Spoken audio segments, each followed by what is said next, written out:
Red టీవీలో మీ వ్యాపార ప్రకటనల కోసం ఈ నంబర్ ని సంప్రదించండి 6281747728. Hi viewers, welcome to our channel. ప్రస్తుతం మనతో పాటు జై భారత్ నేషనల్ పార్టీ అధికార ప్రతినిధి వినుకొండ కోఆర్డినేటర్ చిరంజీవి నాయక్ గారు ఉన్నారు. వారితో ఒకసారి మాట్లాడదాం. సార్ నమస్కారం. సార్ నమస్తే. జై భారత్ అండి. సార్, రీసెంట్గా జగన్మోహన్ రెడ్డి గారు విశాఖని రాజధాని అని అనౌన్స్ చేశారు. అంటే వచ్చే ఎలక్షన్స్ తర్వాత విశాఖని రాజధానిగా చేస్తాను, అక్కడికి నేను షిఫ్ట్ అవుతాను, అక్కడి నేను ప్రమాణ స్వీకారం చేస్తాను కూడా చెప్పడం చూస్తున్నాం. అంటే జగన్ గారి ప్లాన్ ఏంటి? విశాఖని రాజధాని చేయడం వెనుకున్న ప్లాన్ ఏంటి? అంటే జగన్ గారి ప్లాన్ ఏంటో తర్వాత అండి. జగన్మోహన్ రెడ్డి గారు 2014లో ఆంధ్రప్రదేశ్ తెలంగాణగా విడిపోయిన దగ్గర నుంచి రాజధాని విషయంలో ఆయన తీసుకున్న రకరకాల యూటర్న్స్ మనం గమనిస్తే కానీ అది అప్పుడు 2014 నుంచి 19 మధ్యలో ఆయన పొజిషన్లో ఉన్నప్పుడు ఆంధ్రప్రదేశ్ రాజధానిగా అప్పటి ప్రభుత్వం టీడీపీ బీజేపీ ప్రభుత్వం బిల్ తీసుకొచ్చినప్పుడు అమరావతి రాజధానిగా ఉండాలి, ఇది ఆంధ్రప్రదేశ్కి సెంట్రల్లీ లొకేటెడ్ ప్లేస్గా ఉంది, అన్ని ప్రాంతాలకి దగ్గరగా ఉంటుంది, నిన్న ఉత్తరాంధ్ర వాళ్ళకి రాయలసీమ వాళ్ళకి అంటే ప్రాంతాల మధ్య చిచ్చు పెట్టడానికి నాకు ఇష్టం లేదు అనే అభిప్రాయంతో నేను అమరావతి రాజధానిని స్వాగతిస్తున్నాను, మనస్ఫూర్తిగా మద్దతు ఇస్తుంది మా పార్టీ అని చెప్పుకొచ్చారు ఆయన. తర్వాత 2019 ఎలక్షన్ దగ్గర పడే క్రమంలో నేను ఇల్లు కూడా ఇక్కడే, అప్పటికే టీడీపీ వాళ్ళు ఒక అపాదు తీసుకొచ్చారు, జగన్మోహన్ రెడ్డి మళ్ళీ పవర్లోకి వస్తే రాజధాని ఇక్కడ ఉండదు అనేసి. దానికి కౌంటర్ చేస్తూ ఆయన రాజధాని ఇక్కడే ఉంటుంది, మేము ఇల్లు కూడా ఇక్కడే కట్టుకున్నాను అనేసి ఆయన పార్టీ వాళ్ళు అందరూ ఒకే మాటగా రాజధాని అమరావతిగా ఉంటుందని చెప్పుకొచ్చారు. 2019లో ఆయన పవర్లోకి వచ్చిన తర్వాత సడన్గా డీసెంట్రలైజేషన్ ఆఫ్ క్యాపిటల్స్ అనేసి మూడు రాజధానులు ఉండాలి, కేంద్ర న్యాయ రాజధాని, తర్వాత ఎగ్జిక్యూటివ్ రాజధాని, తర్వాత శాసన రాజధాని, 3 రాజధానులతో వచ్చాడు. వచ్చిన తర్వాత విశాఖపట్నం 2019 నుంచి ఈ రోజు వరకు ఆయన విశాఖపట్నానికి ఈ రోజు వెళ్తున్నా, రేపు వెళ్తున్నా అని రకరకాలుగా వాయిదాలు వేసుకుంటూ వస్తూ ఈ రోజుకి అక్కడికి షిఫ్ట్ అవ్వకపోగా ఆయన తీసుకొచ్చిన 3 చోట్ల రాజధానుల చట్టం ఏదైతే ఉందో అది హైకోర్టులో వీగిపోతుందనే సమాచారం వాళ్ళు ముందుగా ఉన్నదో ఏంటో తెలియదు, కానీ హైకోర్టు జడ్జిమెంట్కి ముందే ఆ బిల్లును వాపసు తీసుకొని మెరుగైన బిల్లుతో వస్తామన్నారు. మెరుగైన బిల్లు తీసుకురాకుండా ఆయన విశాఖపట్నం రాజధాని టైం అండ్ అగైన్ విశాఖపట్నం రాజధాని అంటున్నారు. మరి విశాఖపట్నం మీరు రాజధానిగా తీసుకెళ్లాలంటే దానికి అనుగుణంగా బిల్ అసెంబ్లీలోనే పెడుతున్నారు. నంబర్ 1. బిల్ పెట్టకుండా మీరు విశాఖ రాజధాని అని చిలక పలుకులు ఎందుకు పలుకుతున్నారు? ఇప్పుడు అమరావతి రాజధాని కానీ బిల్ పాస్ అయింది, 3 రాజధానులు అనే బిల్లు మీరు పాస్ చేశారు, దాన్ని మళ్ళీ వాపస్ తీసుకున్నారు. ఇప్పుడు ఆంధ్రప్రదేశ్లో 3 రాజధానుల బిల్లులకు సంబంధించి చట్టం ఏం లేదు, చట్టబద్ధత లేకుండా ముఖ్యమంత్రి తన ఇష్టం వచ్చినట్టు రోడ్డు పక్కన మా కామన్ మ్యాన్ మాట్లాడినట్టు మాట్లాడితే ఆయన ఒక రాష్ట్రానికి ముఖ్యమంత్రి కదా, ఆయన మాటకు ఒక శాంక్టిటీ ఉంటుంది. విశాఖ రాజధాని అని చెప్తున్నారు, కరెక్టే, విశాఖ రాజధాని అనే దాని అనుగుణంగా మీరు చట్టం బిల్ ఏమైనా పాస్ చేశారా? బిల్ పాస్ చేయకుండా రాజధాని అని ఎలా అంటున్నారు? ఇది కేవలం ఎన్నికల ముందు ప్రాంతాల మధ్య విద్వేషాలు రెచ్చగొట్టి కొంచెం పొలిటికల్గా మైలేజ్ పొందే ప్రయత్నంలో భాగంగా ఈయన చేస్తున్న ప్లాన్ తప్ప నిజంగా ఆయన ఉత్తరాంధ్ర ప్రజల మీద అంత, విశాఖపట్నం మీద అంత ప్రేమ ఉండి నిజంగా 3 రాజధానులు ఉండాలి అని అనుకుంటే ఆయన మెరుగైన బిల్లు తీసుకొస్తాను అనేసి పాత బిల్లును ఆయన వెనక్కి తీసుకుని దగ్గరగా సంవత్సరంలో నుంచి 2 సంవత్సరాలు అవుతుంది, ఇప్పటికీ బిల్ తీసుకురాలేదు కదా. పోనీ అక్కడి నుంచి ఆయన ఏమన్నా కార్యాచరణ మొదలుపెట్టి ఆయన ఎగ్జిక్యూటివ్ సెటప్ అంతా విశాఖపట్నం తీసుకెళ్లారంటే అది కూడా లేదు కదా. ఇదిగో ఈ పండగకి తీసుకున్నా, ఆ పండగకి తీసుకెళ్తున్నాను, ఆ పండగకి ఇక్కడ నుంచి మా గవర్నమెంట్ సెటప్ అంతా పనిచేస్తుంది అంటారు, కానీ ఈ రోజుకి ఒక కార్యాచరణ అనేది లేదు కదా. ఇది కేవలం విశాఖపట్నం తర్వాత ఉత్తరాంధ్ర ప్రజల యొక్క ఓట్లు దండుకునేదానికి ఒక సింపతితో మాకు ఇక్కడ రాజధాని వస్తుందని జనాలు భ్రమంలోకి వెళ్ళి ఓట్లు వేయాలనే ప్రయత్నంలో భాగం కనిపిస్తుంది తప్ప ఆయనకి నిజంగా 3 రాజధానుల విషయంలో ఆయనకు చిత్తశుద్ధి ఉందనేది అయితే నాకు కనపడట్లేదు.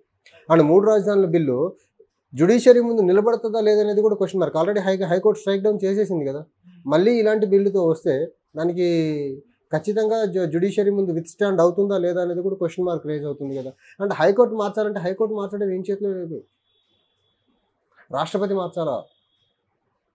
కానీ ఈయన ఎలా హైకోర్టుని ఒక దగ్గర నుంచి ఇంకో దగ్గర తీసుకెళ్తానంటాడు? అసలు రాష్ట్ర ప్రభుత్వం పరిధిలో లేని అంశం కదా, హైకోర్టు ఎక్కడ ఉండాలి, మనకు రాష్ట్రపతి సుప్రీంకోర్టు డిసైడ్ చేస్తుంది. అవును.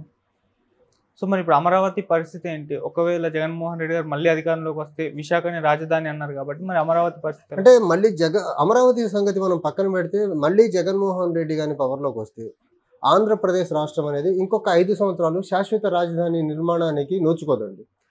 రాజధాని లేని రాష్ట్రంగానే మళ్ళీ ఆంధ్రప్రదేశ్ ఇంకొక 5 సంవత్సరాలు కొనసాగుతూ ఉంటుంది, అందులో నాకు ఎలాంటి డౌట్ లేదు. ఇంకొకటి వీళ్ళు విశాఖపట్నంకి మన ఎగ్జిక్యూటివ్ క్యాపిటల్ అంటున్నారు, కానీ ఆ ఎగ్జిక్యూటివ్ క్యాపిటల్కి సంబంధించిన దాంట్లో కూడా అది జ్యుడిషియరీ ముందు నిలబడద్దో లేదో మనం చెప్పలేము.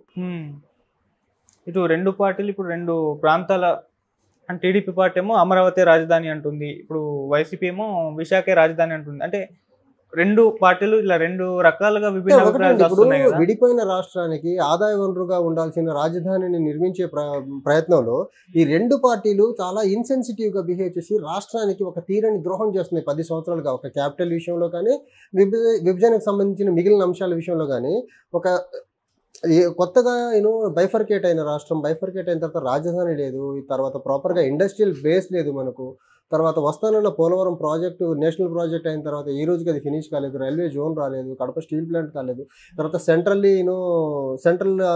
గవర్నమెంట్ ఆర్గనైజేషన్స్ ఏవైతే బిల్లులు పొందపరిచి అవి రాలేదు. ఇవన్నీ 10 సంవత్సరాల్లో అన్ని సగానికి పైగా పనులు పూర్తి. కొన్ని ఆర్గనైజేషన్స్ అయితే ఆ ఏపీ నుంచి పనులు మొదలు పెట్టాల్సిన టైం ఇది యాక్చువల్గా. అలాంటిది కనీసము రాజధాని విషయంలోనే వీళ్ళు ఇంత కాలయాపన చేస్తే 10 సంవత్సరాలు చేశారు, ఇంకొక 5 సంవత్సరాలు కూడా నియర్ ఫ్యూచర్లో వీళ్ళు ఖచ్చితంగా కాలయాపన చేస్తారు, అందులో ఎలాంటి డౌట్ లేదు. ఈ రకంగా తీసుకెళ్తే ఆంధ్రప్రదేశ్ ప్రజలకు తీరని ద్రోహం జరుగుతుంది కదా. క్యాపిటల్ లేకుండా ఒక ఎకనమిక్ ఇంజిన్ అనేది ఒకటి డెవలప్ కాకపోతే ఈ రోజుకి ఆంధ్రప్రదేశ్ ఎకనమిక్ గ్రోత్కి డ్రైవింగ్ ఫోర్స్ ఆఫ్ ఎకానమీ ఏది, ఏ సిటీ అంటే ఏది చెప్పలేని పరిస్థితి ఉంది కదా. సో దాన్ని బేస్ చేసుకొని వీళ్ళు ఈ రకంగా పాలసీ పెరాలసిస్ మెకానిజంతో ముందుకెళ్తే ఖచ్చితంగా ఆంధ్రప్రదేశ్కి తీరం ద్రోహం జరుగుతుంది నెంబర్ 1. అండ్ ఇప్పుడు అమరావతి రాజధాని రేపు 3 రాజధానులు అనేదానికి ఆంధ్రప్రదేశ్ విడిపోయినప్పుడు అప్పుడు కేంద్ర ప్రభుత్వం శివరామకృష్ణన్ కమిటీ అనే ఒక కమిటీ వేశారు, ఆంధ్రప్రదేశ్కి రాజధాని ఎక్కడ ఉండాలి అనేది స్టడీ చేసి రిపోర్ట్ ఇవ్వమనేసి. అప్పుడు ఆ కమిటీ స్టడీ చేసి కమిటీ రిపోర్ట్ ఇచ్చింది. ఎక్కడ in case forest land, government land ఎక్కువ ఉన్న దగ్గర దొనకొండ ప్రాంతం కానీ నూజివీడి ప్రాంతంలో ఉంటే బాగుంటుంది అని ఒక రికమెండేషన్ రిపోర్ట్ ఇచ్చింది ఆ కమిటీ. ఆ కమిటీని అప్పుడు టీడీపీ గవర్నమెంట్ పక్కన పెట్టేసింది, వాళ్ళకు అనుగుణంగా వాళ్ళకు అనుకూలంగా ఉండే ప్రాంతాన్ని రాజధానిగా ఎంచుకున్నారు. అప్పుడు దానికి జగన్మోహన్ రెడ్డి గారు మద్దతు పలికారు. దాని మీద ఇప్పుడు జగన్మోహన్ రెడ్డి గారు ఏదైతే 3 రాజధానులు దాని మీద ఒక కమిటీ ఉందా, కమిటీ రిపోర్ట్ చేసి స్టడీ చేసి రిపోర్ట్ ఏమైనా ఇచ్చిందా? సెంట్రల్ గవర్నమెంట్ వేసిన ఒక ఎక్స్పర్ట్స్ కమిటీ యొక్క రిపోర్ట్ని వీళ్ళు పక్కన పెట్టేసి వీళ్ళ స్వలాభాల కోసం, వీళ్ళు రాజకీయ ఆధిపత్యం కోసం ఆంధ్రప్రదేశ్ యొక్క క్యాపిటల్ విషయంలో వీళ్ళు దాన్ని ఏమంటారు ఒక అప్పర్ హ్యాండ్ నీదా లేదా నాదా అన్న దాంట్లో గొడవ చేస్తున్నారు తప్ప వీళ్ళకి రాజధాని కట్టాలనే చిత్తశుద్ధి అయితే ఎక్కడ కనబడట్లేదండి. అంటే ఇప్పుడు చూసుకుంటే మరి జగన్మోహన్ రెడ్డి గారు అంటే విశాఖ ప్రాంత ప్రజల ఓట్లను ఆకర్షించడానికే విశాఖ రాజధాని అని చెప్పారా, లేకుంటే దీని వెనుక ఇంకా ఏదైనా వ్యూహం ఉండే ఛాన్స్ ఉందా? ఒకటి, విశాఖ రాజధాని అంటే ఖచ్చితంగా అక్కడ ప్రాంత ప్రజలు దాన్ని స్వాగతించే పరిస్థితుల్లో లేరండి. అక్కడ నేను పర్సనల్గా అక్కడ ప్రజలతో మాట్లాడితే రాజధాని తీసుకొస్తే మొత్తం కంప్లీట్ రాజధాని ఇక్కడ ఉండాలి, ఒక్క ఎగ్జిక్యూటివ్ క్యాపిటల్ ఇక్కడ ఉండాల్సిన మేమేం కోరుకోవట్లేదు, పెడితే రాజధాని మొత్తం ఒక దగ్గర పెట్టమనండి. ఇంకా అక్కడ విశాఖ లోకల్ పీపుల్ చెప్పింది ఏంటంటే ఆయనకు నిజంగా ఒక దగ్గర రాజధాని పెట్టుకుని మొత్తం ఆయనకి ఇష్టం ఉంటే పులివెందుల్లో పెట్టుకోమని చెప్తున్నారు ఆయన రాజధాని, కానీ మొత్తం సెటప్ అంతా ఒక దగ్గర ఉంచండి అని విశాఖపట్నం ప్రజలు చెప్తున్నారు. విశాఖపట్నం ప్రజలు ఇంకోటి ఏం చెప్తున్నారు, అసలు మేము కోరుకున్నది కాదు కదా, మేము కోరుకున్న రాజధాని మాకెందుకు, మేము కోరుకుంటుంది డెవలప్మెంట్, మేము కోరుకున్నది ఆంధ్రప్రదేశ్ రీఆర్గనైజేషన్ యాక్ట్లో పొందుపరిచిన విశాఖ రైల్వే జోన్ రావాలి, దాని గురించి మాట్లాడరు ఆయన. బీజేపీ దగ్గరికి వెళ్ళి విశాఖ రైల్వే జోన్ అనేసి మీరు చట్టంలో పొందుపరిచారు, దాన్ని ఇవ్వండి అని అడగరు. కానీ చట్టంలో లేని అంశాన్ని అక్కడ ప్రజల్ని మభ్యపెట్టేదానికి, అక్కడ ప్రజల ఓట్లు దండుకునేదానికి ఒక లేనిపోని అంశాన్ని తీసుకొచ్చి అక్కడ ప్రజల్ని కన్ఫ్యూజన్ మోడ్లోకి నెట్టేస్తున్నాడు. అంటే ప్రజలే వద్దంటున్నారు విశాఖ ప్రజలు. నేను పర్సనల్గా ఇంటరాక్ట్ అయితే క్యాపిటల్ అనేది మొత్తం ఒక దగ్గర ఉంటే బాగుంటుంది అంటే విశాఖ ప్రజల అభిప్రాయం ఇది. అండ్ మాకు చట్టంలో పెట్టిన విశాఖ రైల్వే జోన్ తీసుకురమ్మని అడుగుతున్నారు వాళ్ళు. దాన్ని మర్చిపోయి వీళ్ళు అడగని ఒక క్యాపిటల్లో ఒక హాఫ్ పార్ట్ తీసుకొచ్చి అక్కడ పెడతానంటాడు, 1/3 పార్ట్ని. మరి ఆయన అమరావతిని ఎందుకు కాదంటున్నారు? అది అమరావతి ఎందుకు కాదనుకుంటున్నారు? ఆయన ఇన్సైడర్ ట్రేడింగ్ అనేది ఒకటి అన్నారు కదా, మరి ఇన్సైడర్ ట్రేడింగ్ జరుగుంటే ఎంతమంది మీద ఆయన ఎంక్వైరీ చేసి యాక్షన్ తీసుకున్నారు?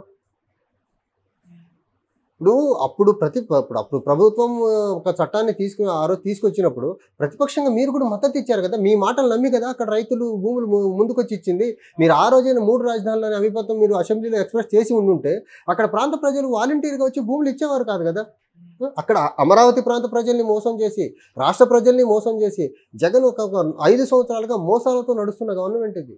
ఓకే, ఆయన మాటలు నమ్మే కదా అక్కడ అమరావతి ప్రాంత ప్రజలు అక్కడ భూములు ఇచ్చింది రాజధాని కట్టడానికి అనేసి. ఆ రోజు ఈయన వద్దనుంటే ఇచ్చిండేవారు కాదు కదా. టీడీపీ అమరావతి, ఇటు వైసీపీ విశాఖపట్నం అంటుంది. మరి మీ పార్టీ ఏ మా స్టాండ్ పార్టీ స్టాన్స్ తీసుకుంటుంది? మా అధ్యక్షులు గారు టైం అండ్ అగైన్ క్లియర్ గా చెప్తున్నారండి. అమరావతి రాజధానిగా ఉండాలని మేము క్లియర్ గా చెప్తున్నాము. అమరావతి ఆంధ్రప్రదేశ్ రాజధానిగా ఉంటుంది. ఆ రాజధాని ప్రాంత రైతుల యొక్క బాధను వాళ్ళ యొక్క మనోభావాలకు అనుగుణంగానే హైకోర్టులో కేసు కూడా వేశారు మా అధ్యక్షులు గారు, అమరావతి రాజధానిగా ఉండాలి అనేది. ఓకే. తర్వాత మేమేంటంటే వీళ్ళకి లెక్క మూడు రాజధానులు అనేది అంటూ రాకుండా ఒక 175 అభివృద్ధి కేంద్రాలు, అభివృద్ధి రాజధానులు డెవలప్ చేయాలని ఒక మా ఎజెండా ఉంది మా పార్టీ మేనిఫెస్టోలో. సో ఏంటంటే ప్రతి ఒక్క నియోజకవర్గాన్ని ఒక అభివృద్ధి కేంద్రంగా మార్చాలనే దాంట్లో ఉన్నాము. రాజధాని మాత్రం ఖచ్చితంగా ఆంధ్రప్రదేశ్కి అమరావతి ఉండాలనేది మా పార్టీ స్టాన్స్ అండి.